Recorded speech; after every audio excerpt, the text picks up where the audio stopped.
Thank you for being here with us this Monday morning. I mentioned we still have folks coming in, so please feel free to keep joining us.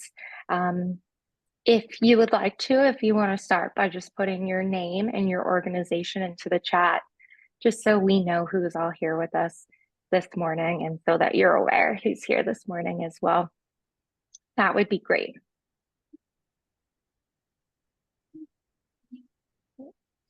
And thank you for joining us this morning for the weekly call for community solutions hosted by the Forbes Funds. We've hosted these calls weekly since March of 2020 to provide nonprofits with resources and updates, along with a shared space to discuss any challenges or opportunities. We started in response to COVID-19, but now that call has transformed and we talk about a lot of challenges and opportunities, whether they come from COVID-19 or they don't. We will begin today's call with a brief introduction from Fred Brown, the president and Forbes Funds of the Forbes Funds, or the president and CEO of the Forbes Funds, who will share his perspective on emergent trends and things that are happening in the nonprofit sector. And then we're really excited to be joined by Sarah Boal, the head of programs at Coro Center for Civic Leadership today, to talk with us about what's happening at Coro and within the city. Please, go ahead and use the chat during the conversation if you have questions for Fred or for Sarah or any that arise during our talk today. Put them into the chat. You can also chat myself or any of the Forbes Funds team privately if you want to keep that question private. And we will host a Q&A following the presentation today. Just a quick note that any questions that we don't get a chance to answer live, we will definitely get those to Sarah and follow up with folks in the upcoming weeks. Following, our talk from Sarah this morning, we will have a brief public policy presentation and recap from GPNP, along with any relevant staff updates from the Forbes Funds. As a reminder, at the end of the call, there will be a poll. This just asks about the call and upcoming themes that you're interested in learning in. So please complete that poll so that we're able to bring on the speakers and subject matter experts that you need to hear from. So at this time, I'm going to go ahead and stop my screen share and hand it over to Fred Brown for a welcome and an update. Thank you. Good morning, everyone. I pray that all is well. I'm excited about Coro's presentation today. Their focus on effective, ethical, and agile leaders fits into the work we've been pioneering for the past 42 years. When we think about our core work as, I would call it in the walls, stuff that you usually don't see, it's the wiring, the plumbing, and whatnot that makes sure a building is functional or a system is functional. But what's missed is leadership. It doesn't matter how tight a building envelope is or organization's envelope is, without leadership that meets the challenges of today, and I think this is an important distinction, we have a voluminous amount of leaders all over the country and the world who practice traditional methodologies. What's required today as a result of the post-COVID paradigm is agile, iterative leaders that are rapid prototypes, that think in ways that think about strategic collaborations and partnerships, that analyze on a daily, weekly, and monthly basis and make course corrections. To my knowledge, there's not many nonprofits that even think like that, let alone function like that. And so Coro's role is instrumental in bringing in different lenses by which leaders can look at ways to pivot, turn, and optimize their opportunities while also being aware of the threats and challenges to their ecosystem. There's not a day that goes by that any of us is not challenged by what I would call external locus of control. At the end of the day, we have to make decisions to stride through those challenges, break through those walls. But one of the greatest deficits is we do so as independent thinkers. We don't do that as a team, and we don't build the bench. And so for us, Coro has been instrumental over the years that I've been at the Forbes Funds as a partner to help us think about how we build the bench, how we target assets, how we look at partnerships. And so I'm excited to hear where Coro is at today. And my hope and prayer is that people will ask critical questions, because when we pivoted 6 years ago, we profited this framework that no single organization can solve today's problems by themselves. The essence of that is that we believe that strategic collaboration is essential to deal with complexity and, moreover, the complex nature of problems that we face today. No single organization, in my professional opinion, can solve today's problems by themselves. Therefore, strategic and pragmatic partnerships that look at the core issues challenging the organization and reverse engineer ways to build it up, to be profitable, to be manageable, to be positive, is not an event, it's a process. And this runs counter to most nonprofits' ecosystem, which are based upon year-to-year grants. So given the context by which most nonprofits function, how do you balance the trajectory of building leaders in an ever-changing framework of chasing grant dollars? We have to rethink how we do that in a way that transforms the way we go after resources, build the bench, and create ways that we produce succession planning models that don't cause funders or investors in us to lose faith in us if we decide to move on and or move somebody up in the organization.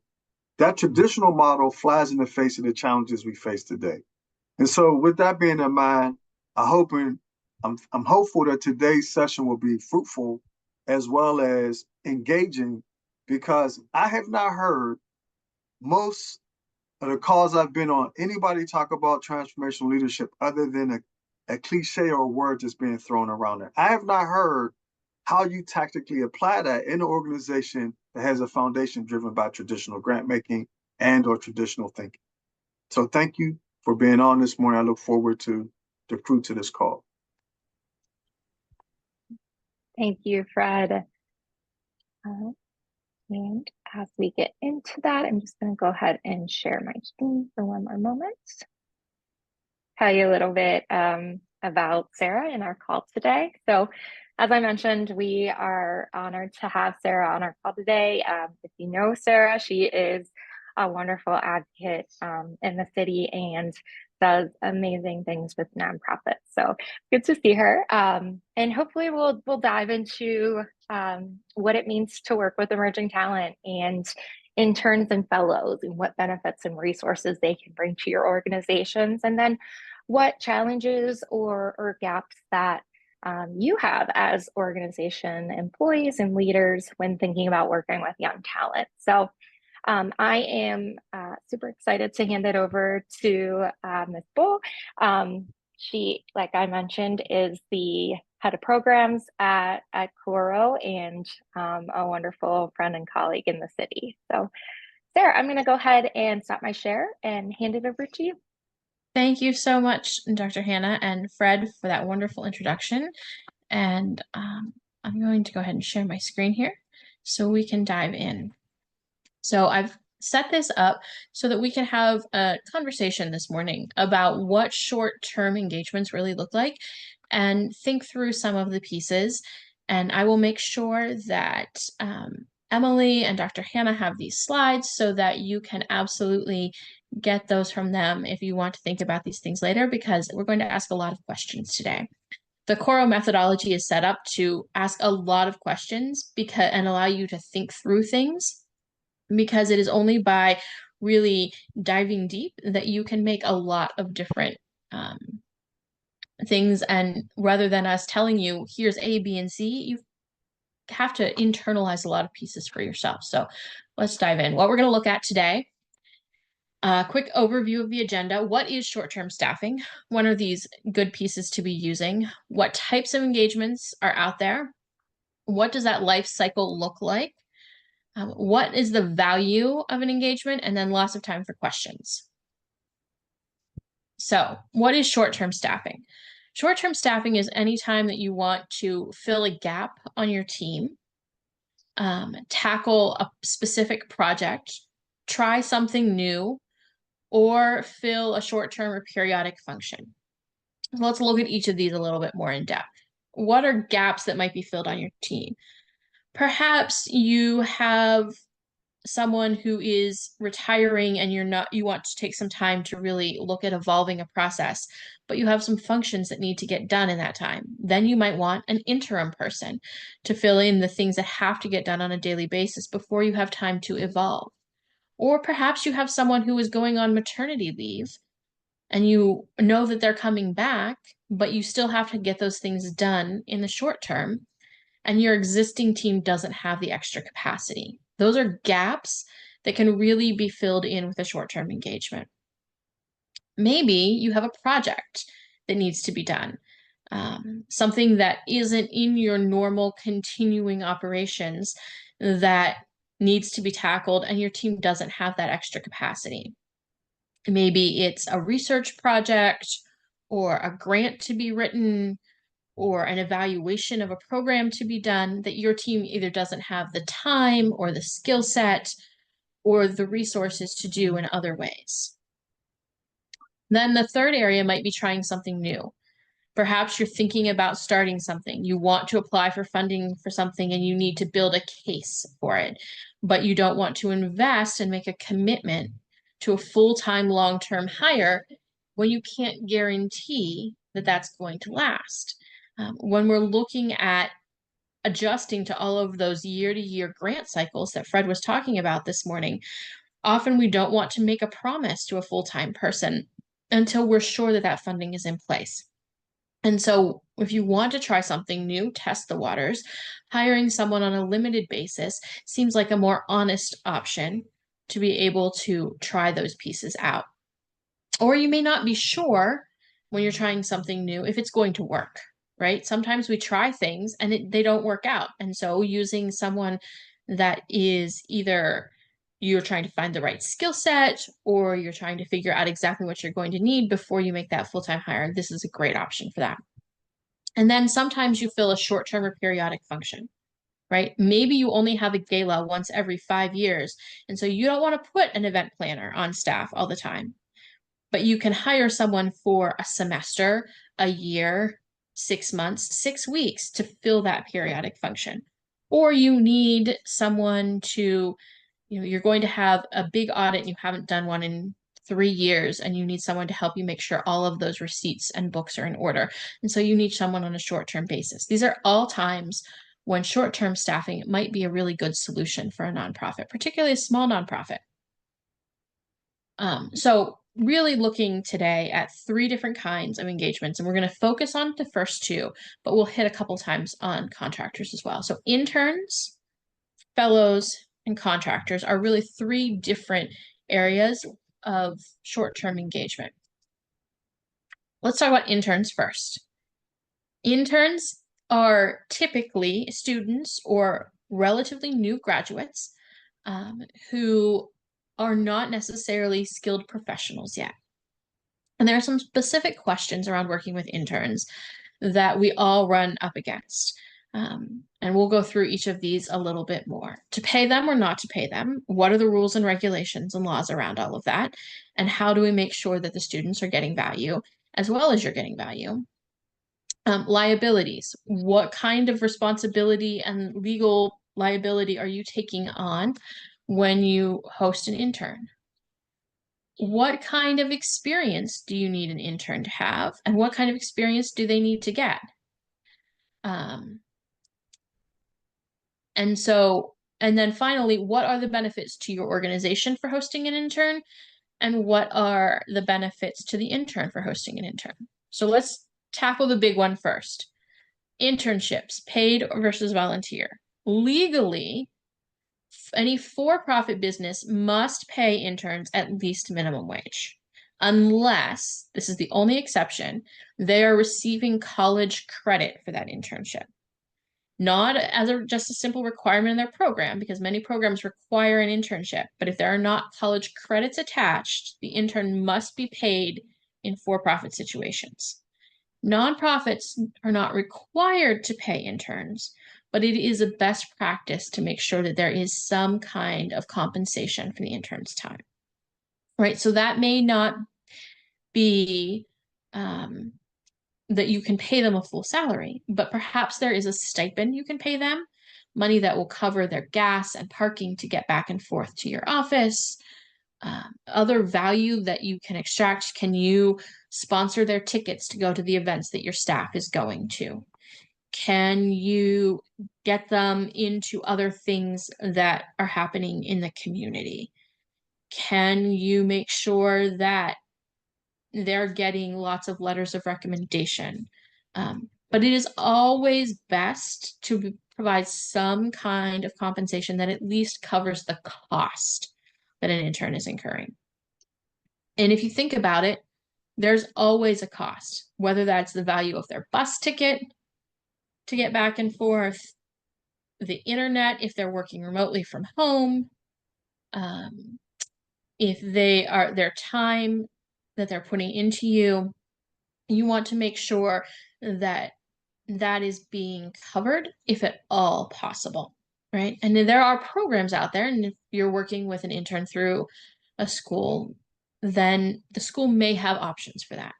For example, if you're getting an intern from GISPIA, which is the Graduate School of Public and International Affairs at the University of Pittsburgh, not to pump them because I'm a grad or anything, but they have a new program under their new dean that if a nonprofit can't afford to pay a full value for their intern, they have a fund at the school to help cover those costs, right? And so the university is investing to make sure that their students are getting that compensation so they can take internships that are going to be impactful in the community while still making sure that they're covering those basic costs. Liabilities, let's jump to that. What are you responsible for? What are you legally liable for when you have an intern?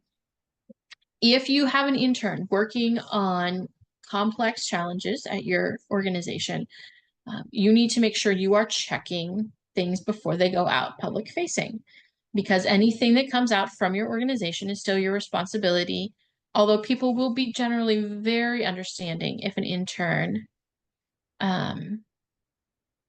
Jess, I will jump back to your question in just a minute. Let me finish this point and I'll jump back. So if something goes out, you as an organization are responsible for that. In terms of having interns on site, and your liability is just like it would be for any other visitor to your site, right? You are not responsible for them like you are a staff member, but like any visitor that would be to your site. And so if someone would get hurt on site or there would be some kind of an accident, you are liable for that. And that's something you need to be aware of because it's something to be thoughtful about.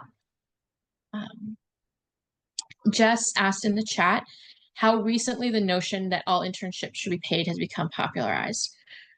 It's really something that started to work out in the literature about a decade ago.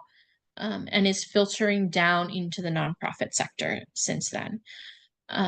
There was a big court ruling, I want to say 2011, 2012, that changed the legalities around for-profits having to pay unless there were credits attached. And so that has slowly started to trickle down from the for-profit sector into the nonprofit sector.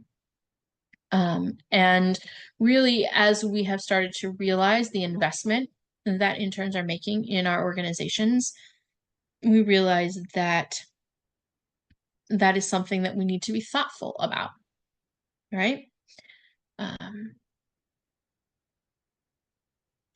So yes, experience does matter, and that is something that we need to be thoughtful about. I'm going to ignore the chat for a minute so I don't get distracted, and I'll come back and answer questions at the end. So experience matters. You need to be thoughtful when you're looking at an intern, what level of intern you're looking at. If you're hiring an intern that is in their first semester of undergrad, that is not the same skill set or experience set in the world as an intern who is in grad school, right? And so you need to be thoughtful about the life experience as well as the technical experience that they may bring. And both of those interns can add incredible value and bring assets to your organization But if you need someone to do something with technical skills, you might need someone different than if you need someone to do research or if you need someone to do other pieces for you. If you need someone to update your database, then a lot of kids coming out of their first or second semester of undergraduate have the resources that you need to update that database. But if you need someone to write a grant for you, you may need someone with a few more semesters of experience. And the key piece here on internships is that it's supposed to be beneficial both directions, right? An internship is supposed to have a value for both the intern and for the organization. Many universities are even using language now that says that organizations don't necessarily need to get any benefit, that it is for the learning experience for the intern. But in the nonprofit world, we all know that we can't afford to use the time, energy, and resources to host people if it's not beneficial both ways, right? But you need to make sure that you understand going into any internship relationship that the student is there to learn and to grow and to build their credentials and their experience set, as well as you getting whatever project done that you need to bring them in. And so it has to be a two-way street. And really having good conversations can make that happen. We'll come back to some of the things that you can do with that later. Stopped raining. So, yeah, I didn't think it was supposed to be in. All right, let's talk about fellows. Fellows come in a couple of different formats. They are either with a program like our Coro Fellowship in Public Affairs, or sometimes organizations run internal fellowship programs in a specific thing. They typically are attached to a specific kind of engagement. And so that program manages a lot of the back end pieces of bringing on a fellow. They may work on the contracts, give you expectations about what those things are, what the person is there to work on. And so you often can work with a fellowship program to bring in a fellow that will be there for a specific period of time. Coro fellows are often in 5 or 6 week placements with organizations. Other fellowships range anywhere from those timelines to 8 or 9 months, but is generally a time-bound obligation, where an intern you could hire and rehire semester to semester or only have for a specific period of time. Fellowships generally have more structure around what that engagement looks like. And so those pieces are a little bit more formal and laid out in fellowships than they are in internships. Also with a fellowship, oftentimes they will be working to find and source placements with their fellows, where an internship, interns are often left on their own to find an intern. And so it's sometimes harder to find that good match.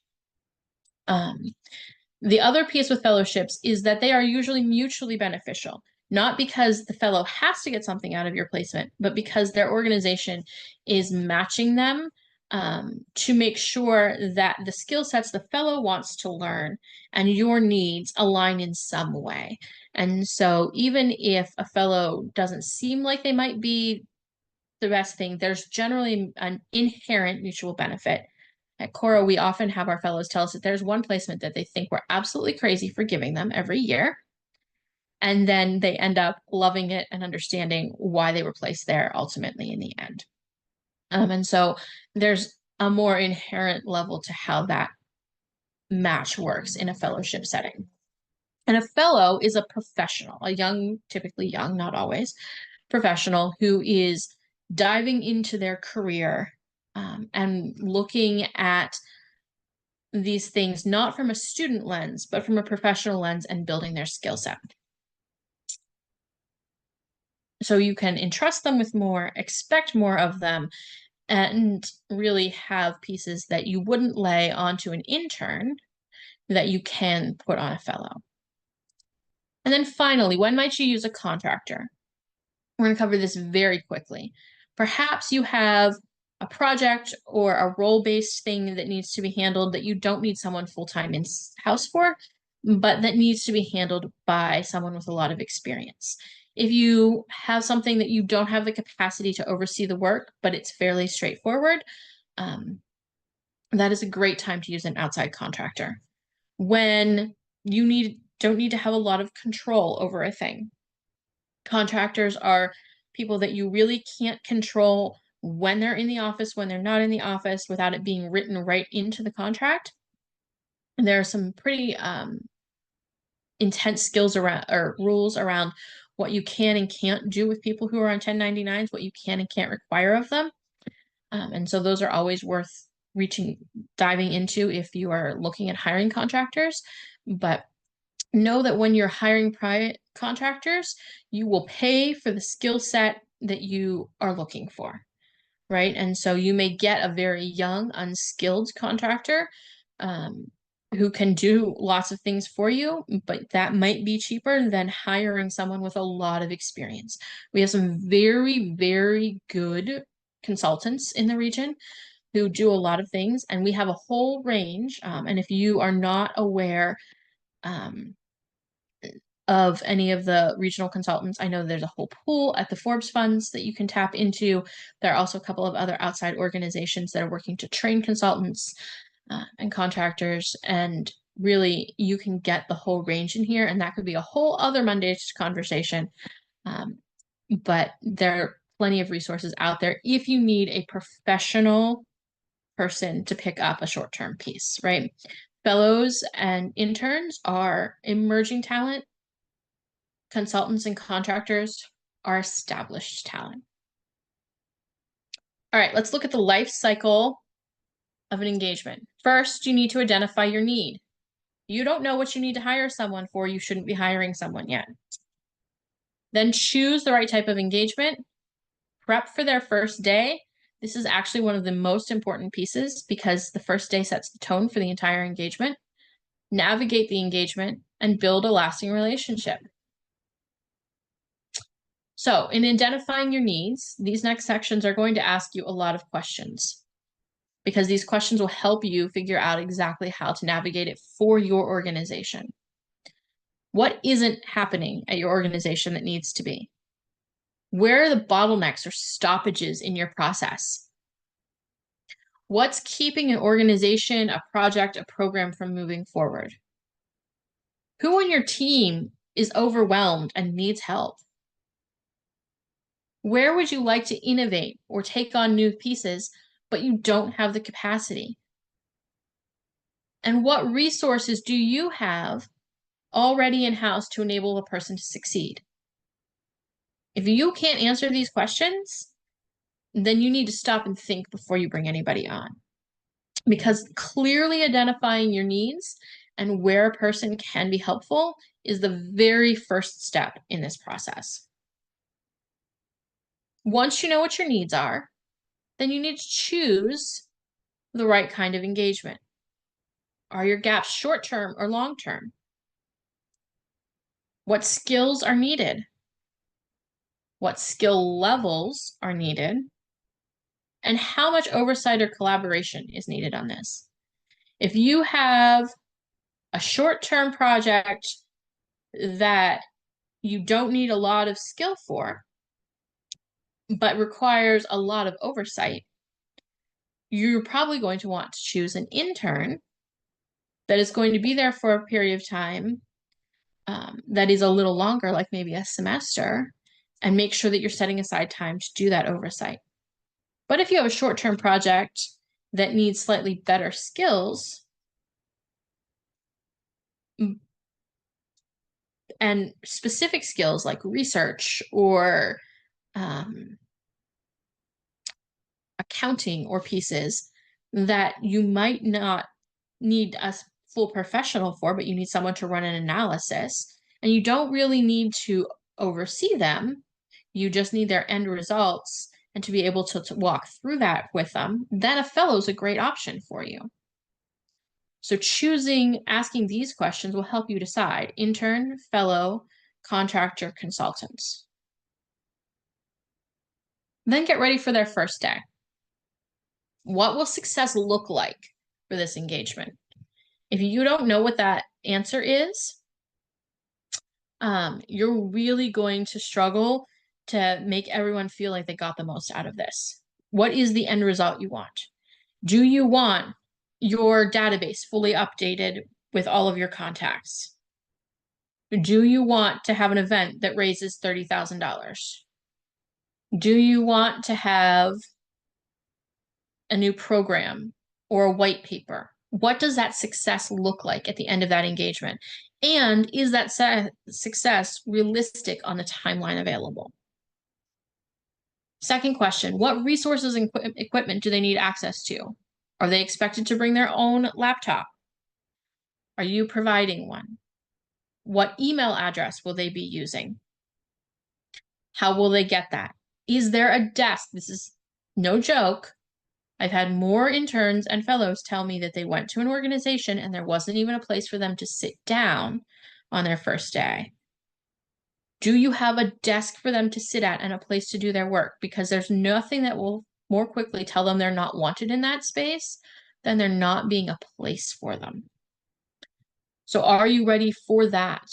What are the organizational values around time, presence, and presentation? By this, I mean, does your team work casually when they're internal facing, but look professional when they have to be in the community? How punctual are people to things? Are your interns, fellows expected to work certain hours, and will that be checked in on, or are they more project-based, get it done when they can? These are all things that are really helpful to be upfront and honest about in prepping for their first day with a person. How does the existing team need to be prepared to welcome them? Does your team know that you're bringing someone in?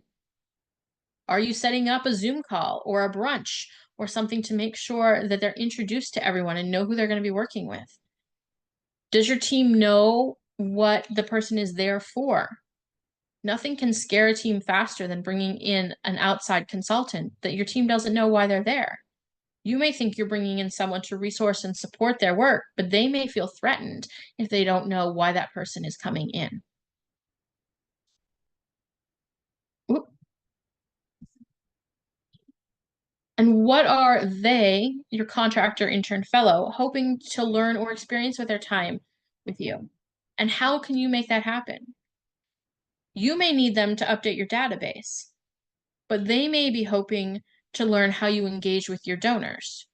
And so, while yes, they'll absolutely fill up that database, can they be included in letter writing processes or in donor conversations so that they can build on their skill set at the same time? Maybe you're bringing them in to work as a summer camp counselor, but they really want to learn about curriculum writing. Can you give them an opportunity to write a couple of lessons that allows them to build that skill set? Or talk through with the program directors how these things are happening in real time. Oftentimes, the more you can make those mutually beneficial pieces, the better the engagement is going to go in general. And then you're going to navigate the engagement. Who's their day-to-day point of contact? Who do they call if they get COVID and need to take a day off or a week off? What will be the regular process and for progress reports and checkpoints? What will that look like? Are you going to set up a weekly meeting?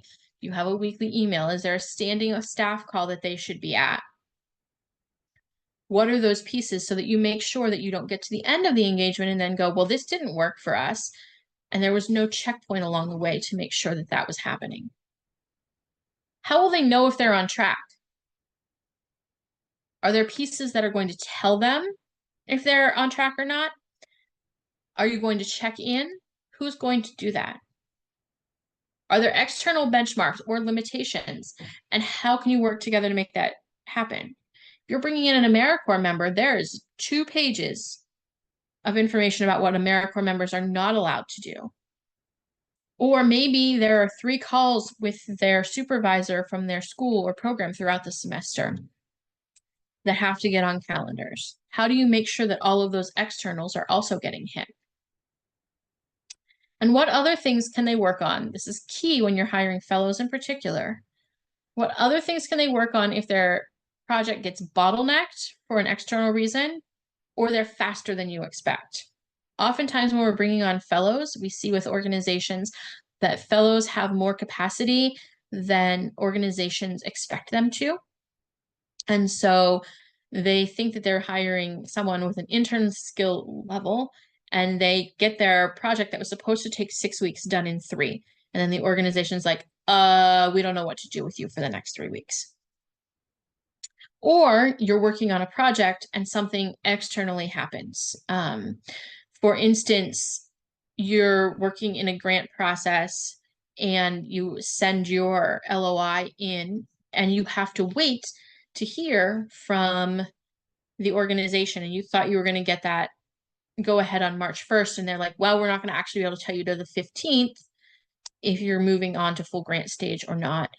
And now you've got 2 weeks that you have someone who is coming in to write a grant, but you don't know if that grant is actually going to need to be written or not. What can they do in that time frame? Always have some extra pieces ready to go, so they're not twiddling their thumbs and feeling like they're wasting their time, because they want to be there to help you.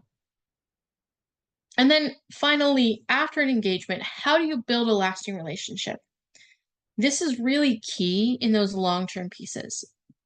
Having an intern, a fellow, a contractor, a consultant in, you really want to make sure that you're building for a long-term relationship in the community with those people, not just that 6 weeks and never talk to them again. So how will they know that they were successful? Make sure that they know that what worked well in that engagement. How can you celebrate the end of their engagement? Can you put a congratulations in your monthly newsletter, or put something on social media and that really celebrates the engagement and how it closed, so that both you and the person are looking positively, in a positive light, to your external facing contacts and stakeholders? How will you maintain contact when they're no longer with you? Are you adding them to your email lists, putting them on your newsletter mailings, making sure that the organization is connected with them on social media and LinkedIn and all of these pieces? Will you follow up with them regularly? Make sure you're dropping them a note when they graduate from their program, attending graduation if possible. What opportunities or support can you provide as they move into the community? Can you be a reference, provide a letter of recommendation, introduce them to other organizations who are in a similar field of work if that's their passion area, or connect them with another organization looking for an intern if they need a different opportunity? But this isn't just about what you can do for those interns. It's also about them staying connected to you in the community.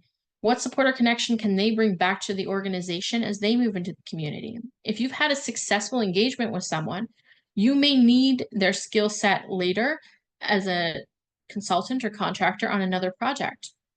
If you hire someone to work on your gala, when you do it again in 5 years, you may reach out to them and see if they want to come back. Or you may ask them for a recommendation of another student, another fellow, to pick up on a different project. But ultimately, you want them speaking well of you in the community and saying that they had a positive engagement, because we all know that our reputations, particularly in a town as small as Pittsburgh, spread quickly. And so we want to make sure that we're building all of that positivity and that natural networking that happens in this region. Because you have to be able to be known in the community, and we want to have that organic positivity about our organizations and the work we're doing. Many people on this call can tell you that word of mouth is really strong for making sure that your organization is known regionally and, frankly, nationally. So what is the value of an engagement? Wrapping toward the end here, what does an organization, and I'm using value intentionally here because it's not just benefit, but it's also cost, because there are certainly costs to hosting these people as well.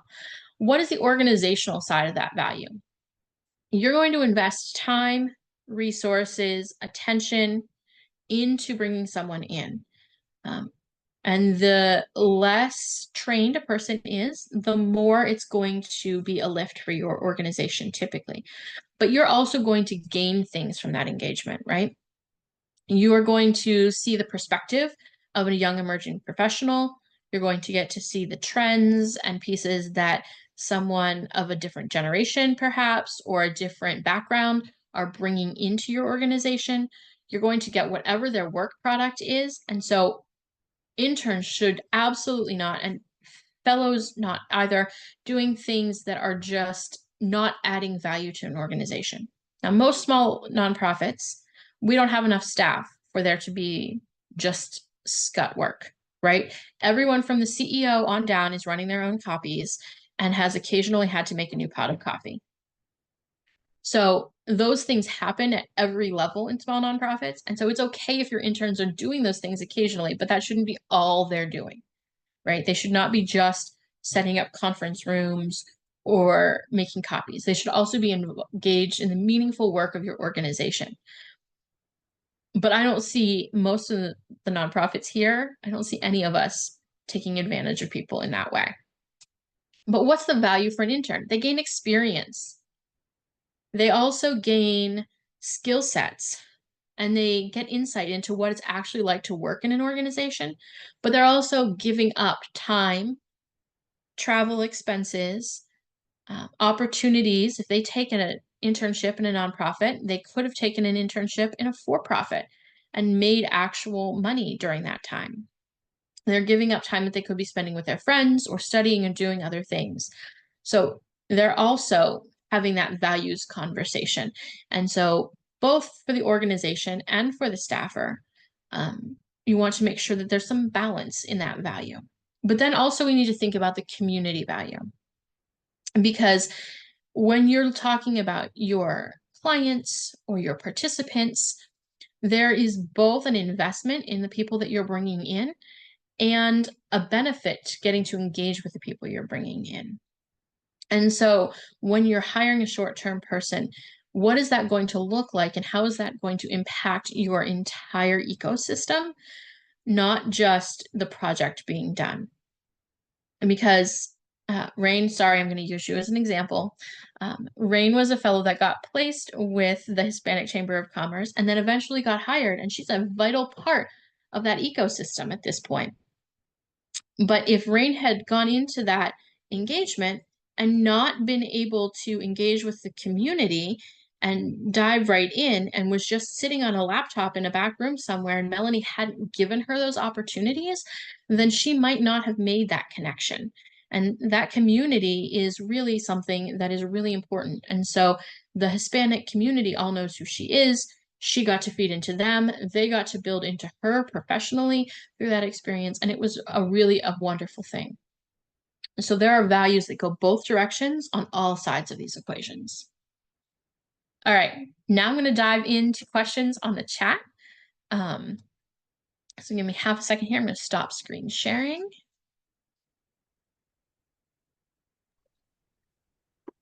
Thank you, Sarah. And I do have the questions written down, so I'm happy to ask those to you. That would be great. Great. And then we can just stop sharing. Okay. Apologies. No worries. So working backwards, and thank you again for the wonderful conversation. Really interested in exploring ways to kind of offset or look at, different types of full-time employment, like contract or fellow or intern-based. So thank you. One of the questions that we recently received was, how much guidance should an organization be prepared to give a contractor up front? This person stated that they know it's important not to manage them like an employee, but they imagine people hiring contractors so often. What does that tend to look like? So in a nutshell, how does the organization work with a contractor without being too overbearing, without not giving them enough, when they really need that work due to low staff? Sure. So contractors and consultants are a little more complicated. But in general, you want to give them all of the guidance that they need to be successful at the engagement without managing the pieces that are really more discretionary, right? So if they need to know that they will need to be at meetings X, Y, and Z on these dates, and that they will need to engage with these stakeholders or be at these events, and that you have expectations of them turning in checkpoints or pieces of their project on these dates, then they need to know all of those pieces up front, right? If there are expectations around outcomes or around what success looks like, those pieces should really be pieces that you're working into the system up front so that they understand if that's something that's going to fit, because your contractor, your consultant are often working more than one engagement at a time. And so you may need to work with them to navigate some of those pieces. And the more of that kind of information you can provide early on, the better off you're going to be. Now, does that mean that you're going to be able to walk into a situation and never have anything change? No, we all know that in nonprofit work, things come up, right? There's always room for a change, a shift, but knowing what the expectations are up front sets you up better to be able to navigate those pieces so that they can time plan and build things around and manage their schedules well. Thank you, Sarah. Another question that's coming up is you gave 4 examples of short-term talent, interns, contractors, consultants, and fellows. Is there a quick checklist or a roadmap that's helpful to organizations and thinking about what's the right selection for them? So I don't have a checklist at this point, because it can be a little fluid, right? It's going to depend on a number of those questions that we looked at today about where that getting that right fit is. If you've ever seen those like size guides of how tall you are and how much you weigh and how tight you want something to fit, like you have to kind of navigate those 3-dimensional models of how to pick the right fit for your organization. And that's going to look a little bit differently for everyone. It also is a question of how much do you want to control, oversee the work product versus how much time and capacity do you have to do that. And so I don't have a quick answer checklist to that, but starting with those questions, I think can really help you get to that, at least a guide. And always talk to your colleagues and people in your, that work in the sector with you. This group is a great resource to be able to navigate that. Do I need this here? Do I find a trusted colleague to have a conversation with if you're stuck on who the right resource is for one of these things? Thank you, Sarah. As a reminder, I'm going to keep collecting questions and themes, and we'll get these over to Sarah to then get that information out to you. I did just want to mention quickly 2 themes that came up. We do have to move into our policy update, but I want to make them aware. The first one was, differences between for-profit and nonprofit short-term. So especially related in the chat to fellows and interns. So how does the relationship differ if it is a nonprofit or a for-profit? And then the other emerging topic was looking at renaming these categories or the words that we use when we're talking about these short-term engagements in terms of emerging talent and items like that. So I just wanted to give you a second to check in on those, and we will absolutely follow up on them later too. Sure. Second question first. Coro nationally has been really thoughtful about choosing emerging talent because you can be emerging in any industry, sector, or new area at any point in your life, right? And so emerging is not tied to an age. It is when you are developing in a piece or a category. And so to Ashley's comment, yes, you can be incredibly talented in some areas at a very young age, but that doesn't mean that you may not learn some new skill later. And so we don't use emerging as an age connection, but as a skill level in the moment connection. Because if you went to school to be a teacher, we're seeing a lot of people moving out of the education field right now and into other areas. You may be 35 and an emerging IT leader because you're just picking up those skills. And so don't think of it as age attached, but as someone who is developing skills in a new area. And so you may get an intern or a fellow in something where they are picking up pieces that are new to them at any point in their life journey or career. And so really try to not attach the numbers to the skill sets, right? And Hannah, remind me of the first question again. Absolutely. It was just not very much question, but a theme of the differences between interns and fellows in a for-profit or a corporate position versus nonprofit. Absolutely. For-profits have much stricter guidelines through law, federal law, about what they can and can't do with interns and fellows. And so because the Call for Community Solutions is mostly nonprofit focused, I focused nonprofit today. But if you are running a for-profit or a social entrepreneurship program and you need to talk about what that looks like and what you can and can't do with interns, interns cannot do busy work. They cannot do administrative work in for-profits. They have to be given real tangible work by law. And so there are some structures around that piece. Happy to have an offline conversation with anyone who needs to understand those pieces. Fellows, because they're in a program, it's a little different, and the program sets the guidelines. So fellowship guidelines in for-profit are very different than internship guidelines in for-profit by law. And so that makes a little bit of the difference there is really the legalities around those pieces. Yeah, that's helpful and definitely something I think we can come back to with some recommendations or guidelines on as well. So thank you so much, Sarah. Thank you all for being having with me us this morning. Absolutely. I am going to come back to my presentation. You should see the poll pop up onto your screen. Please go ahead and complete that as I give our policy updates for the week.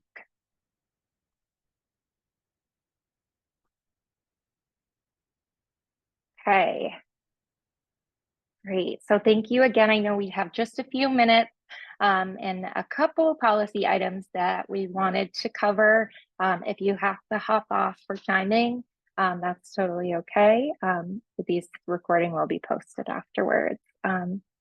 First and foremost, there is locally a proposal to close 16 Pittsburgh public schools. The consulting firm hired by PPS has finalized their recommendations and are recommending closing 16 of the Pittsburgh public schools and opening 2 new ones as part of a district-wide restructuring plan that would bring the total number of schools from 54 to 40. These findings were released publicly just recently, and there's a lot of debate going on between parents and educators and such. And so we will continue to follow this proposal and the effects that it has on our sector. Additionally, regionally, there is broadband updates happening across Westmoreland County, and they're on track for completion. These are updates that Emily has provided over the past several months. And they include installation of about 50 miles of fiber optic cable needed for high-speed internet access in the remote areas of Westmoreland County. So that's about 60% complete, and we'll see the remainder of that get completed over the next year. Within the state, specifically Pennsylvania State Police, there's been a recent probe into racial bias. and discriminatory practices. The probe revealed that PA State Police stop drivers of different ethnicities at roughly similar rates, but are slightly more likely to engage in discretionary searches of Black and brown drivers. Vehicles based on their perceptions of that race. So a new report on traffic stops echoed the findings that we found here, and it's likely to bring some increased scrutiny and supervision in the field. So it's something that we will be following and reporting on as well. And finally, there's a national proclamation on solar projects. President Biden issued this to further facilitate adjustments in the US solar industry by expanding tariffs on certain imported solar projects, really working to bolster domestic manufacturing and reduce the dependency on foreign imports. So we will be watching as this transpires and bringing that as well. A little bit of an update just from the Forbes Funds team. We did kick off the second round of our AI cohorts last week. If you are interested in these cohorts, please feel free to connect with Emily or anybody on our team. Even though they've started, they take about 12 weeks to finish, and I'm sure she's happy to talk with you about the upcoming class as well. Again, thank you for being here with us this morning. That ends our call for today, but we appreciate, again, Sarah joining us with her expertise and everybody who asked questions. We look forward to seeing you next Monday for our call for community solutions.